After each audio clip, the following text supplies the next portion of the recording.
ओम नमः शिवाय। स्वागत है आपका हमारे चैनल श्री वचन में। आज हम बात करने वाले हैं एक ऐसे पवित्र और सुंदर त्योहार की जिसे हर साल लाखों शादीशुदा महिलाएं बड़े प्रेम और श्रद्धा से मनाती हैं, करवा चौथ। इस दिन पत्नी अपने पति की लंबी उम्र, अच्छी सेहत और सुख शांति के लिए पूरा दिन निर्जला व्रत रखती हैं। लेकिन क्या आप जानते हैं कि ये त्योहार कब मनाया जाता है, क्या इसका इतिहास क्या है और इसके पीछे की कहानी क्या है? तो वीडियो को एंड तक जरूर देखिए, क्योंकि आज हम आपको बताएंगे करवा चौथ का पूरा अर्थ, इतिहास, महत्व और पूजा विधि, सब कुछ एक ही जगह। चलिए सबसे पहले समझते हैं कि करवा चौथ कब मनाया जाता है। करवा चौथ हर साल कार्तिक मास के कृष्ण पक्ष की चतुर्थी तिथि को मनाया जाता है। इस दिन चांद की उपासना की जाती है। करवा का मतलब होता है एक मिट्टी का कलश या मटका जो पूजा में उपयोग होता है, और चौथ का मतलब होता है चतुर्थी तिथि, यानी महीने के कृष्ण पक्ष की चतुर्थी तिथि। इस साल 2025 में करवा चौथ 10 अक्टूबर को मनाया जा रहा है। इस दिन महिलाएं सुबह से लेकर रात तक निर्जला व्रत रखती हैं, मतलब ना खाना खाती हैं ना पानी पीती हैं। जब तक चांद आकाश में नहीं दिख जाता तब तक व्रत तोड़ना मना होता है। अब सवाल उठता है, करवा चौथ क्यों मनाया जाता है? इसका सबसे बड़ा उद्देश्य है पति की लंबी उम्र और सुख शांति की प्रार्थना करना। यह व्रत पत्नी और पति के बीच के प्रेम, विश्वास और समर्पण का प्रतीक है। पुराणों के अनुसार करवा चौथ का त्योहार प्राचीन भारत में तब से मनाया जा रहा है जब पुरुष युद्ध पर जाया करते थे। उस समय उनकी पत्नियां उनकी सुरक्षा और जीवन की प्रार्थना के लिए व्रत रखती थी। इस व्रत के माध्यम से पत्नी अपने पति के लिए ईश्वर से ये प्रार्थना करती हैं कि उन्हें लंबी आयु, स्वस्थ जीवन और हर सुख मिले। करवा चौथ से जुड़ी एक प्रसिद्ध कहानी भी है जो इस व्रत को महत्व और गहरा बनाती है। तो एक समय की बात थी, एक साहूकार था जिसके 7 बेटे और एक बेटी थी।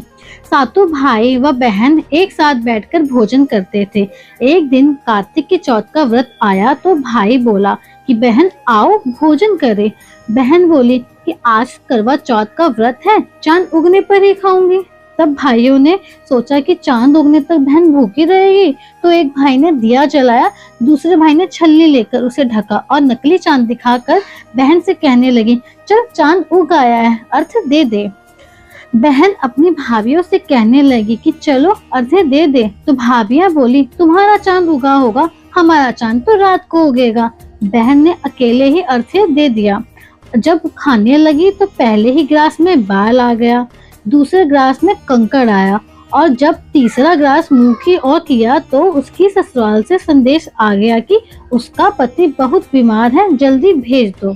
माँ ने लड़की को विदा करते समय कहा कि रास्ते में जो भी मिले उसके पाए लागू करना, और जो कोई सुहाग की आशीष दे तो पल्लू में गांठ लगाकर उसे कुछ रुपए देना।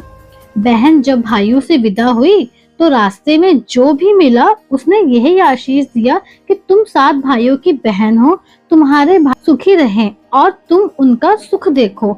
सुहाग का आशीष किसी ने भी नहीं दिया। जब वह ससुराल पहुंची तो दरवाजे पर उसकी छोटी ननद खड़ी थी। वह उसके भी पांव लगी और उसने कहा कि सुहागन रहो, सपूती हो। तो उसने यह सुनकर पल्लू में गांठ बांधी और ननद को सोने का सिक्का दिया। तब भीतर गई तो सास ने बताया कि उसका पति धरती पर पड़ा हुआ है, तो वह उसके पास जाकर उसकी सेवा करने के लिए बैठ गई। बाद में सास ने दासी के हाथ बची खुची रोटी भेज दी। इस प्रकार समय बीतते बीतते मंगसिर की चौथ आई तो चौथ माता बोली, करवा ले करवा, भाइयों की प्यारी करवा ले। लेकिन जब उसे चौथ माता नहीं दिखी तो वह बोली, हे माता, आपने मुझे उजाला है तो आप ही मेरा उद्धार करोगी, आपको मेरा सुहाग देना पड़ेगा। तब उस चौथ माता ने बताया कि पौष की चौथ आएगी, वह मेरे से बड़ी है, उसे ही सब कहना, वही तुम्हारा सुहाग देगी। पौष की चौथ आकर चली गई, माघ की, फागुन की चौथ आकर चली गई, चैत, बैसाख, ज्येष्ठ, आषाढ़ और श्रावण, भादों की सभी चौथ आई और यही कहकर चली गई कि आगे वाली को कहना। अश्विन की चौथ आई तो उसने बताया कि तुम पर कार्तिक की चौथ नाराज है, उसी ने तुम्हारा सुहाग लिया है, वही वापस कर सकती है। वह आएगी तो उसका पांव पकड़ के विनती करना। यह बतलाकर वह भी चली गई। जब कार्तिक की चौथ आई तो वह गुस्से में बोली, भाइयों की प्यारी करवा ले, दिन में चांद उगाने वाली करवा ले, व्रत खंडन करने वाली करवा ले, भूखी करवा ले। तो यह सुनकर वह चौथ माता को देखकर उसके पांव पकड़कर गिड़गिड़ाने लगी, हे चौथ माता, मेरा सुहाग आपके हाथ में है, आप ही मुझे सुहागन करे, हे माता।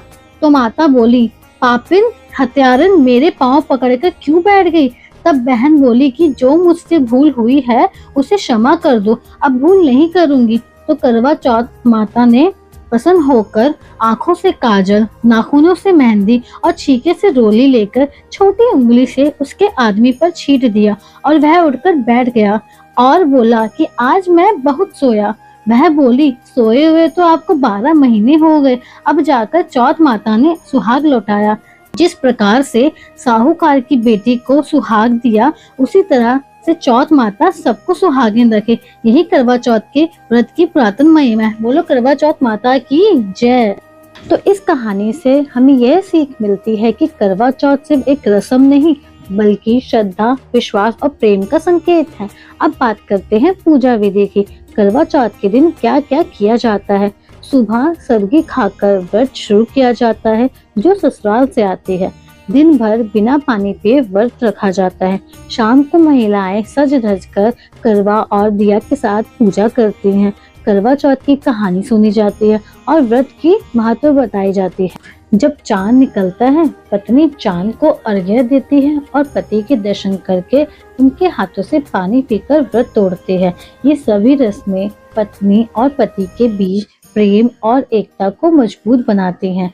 तो दोस्तों, करवा चौथ सिर्फ एक व्रत नहीं बल्कि भारतीय संस्कृति का प्रतीक है, जहां पत्नी अपने पति के लिए पूरी श्रद्धा से प्रार्थना करती है कि पति भी उसके समर्पण का सम्मान करता है। और सभी को मेरी तरफ से करवा चौथ की ढेर सारी शुभकामनाएं। अगर आपको ये वीडियो पसंद आई हो तो लाइक करें, कमेंट में बताएं कि आप करवा चौथ कैसे मनाते हैं और हमारे चैनल श्री वचन को सब्सक्राइब करना ना भूलें। धन्यवाद।